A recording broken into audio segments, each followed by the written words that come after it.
ಎಷ್ಟು ಹುಡುಕಿದ್ರು ಮೀರಾ ಬಗ್ಗೆ ಏನೂ ಗೊತ್ತಾಗ್ತಿಲ್ಲ. ಮೀರಾ ಇಲ್ಲದೆ ಈ ಮನೆ ಬಿಕೋ ಅಂತ ಅನ್ನಿಸ್ತಿದೆ. ಮೀರಾ ಎಲ್ಲ ಏನು ಮಾಡೋಕ್ಕೂ ಮನಸ್ಸಾಗ್ತಿಲ್ಲ, ಏನೂ ತೋಚ್ತಿಲ್ಲ. ಊಟ ರೆಡಿ ಇದೆ, ಎಲ್ಲರೂ ಬನ್ನಿ. ನನಗೆ ಊಟ ಬೇಡ ದೀಪಿಕಾ, ನೀನು ಮಾಡು. ನನಗೂ ಊಟ ಬೇಡಮ್ಮ. ಮಾವ ಬನ್ನಿ ಊಟಕ್ಕೆ.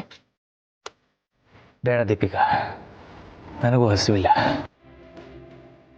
ಮೊದಲು ನಮ್ಮ ಮೀರಾ ಸಿಗಲಿ. ಎಲ್ರೂ ಹೀಗೆ ಊಟ ಬೇಡ ಅಂದ್ರೆ ಸಮಸ್ಯೆ ಬಗೆಹರಿಯತ್ತಾ? ಬನ್ನಿ, ಮೊದಲೆಲ್ಲರೂ ಊಟ ಮಾಡಿ. ಹೀಗೆ ಊಟ ಮಾಡಲಿಲ್ಲ ಅಂದ್ರೆ ಆರೋಗ್ಯ ಹಾಳಾಗತ್ತೆ. ಅಷ್ಟಕ್ಕೂ ನೀನು ಊಟ ಮಾಡ್ದಮ್ಮ? ನನಗೆ ಗೊತ್ತು, ನಿನ್ನೆಯಿಂದ ನೀನು ಏನೂ ತಿಂದಿಲ್ಲ ಅಂತ. ನೀರ ಇಲ್ಲದೆ ಜೀವನೇ ಬೇಡ ಅನ್ನಿಸ್ತಾ ಇದೆ. ಹೀಗೆ ಊಟ ಹೇಗೆ ಸೇರುತ್ತೆ?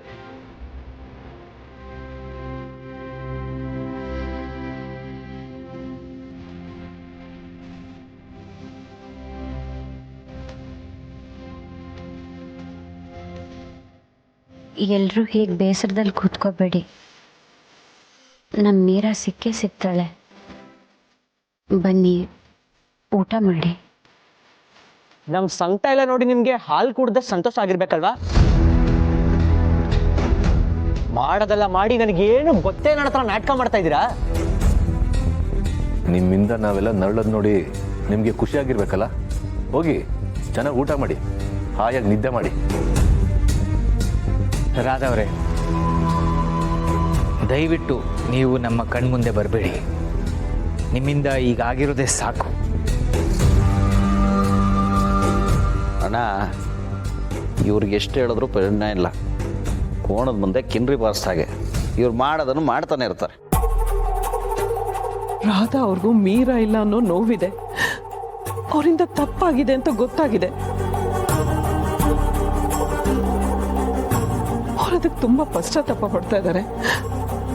ನೀವೆಲ್ಲರೂ ಹೀಗೆ ಮಾತಾಡಿದ್ರೆ ಅವ್ರ ಮನಸ್ಸಿಗೆ ತುಂಬಾ ನೋವಾಗುತ್ತೆ.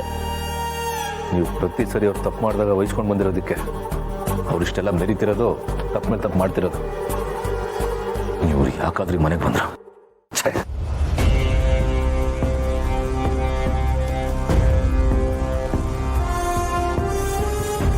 ಇವ್ರ ಮುಖ ನೋಡಿದ್ರೆ ನನಗೆ ಕೋಪ ಬರ್ತಾ ಇದೆ. ನನ್ಗೆ ಇರಕ್ಕೆ ಆಗ್ತಿಲ್ಲ.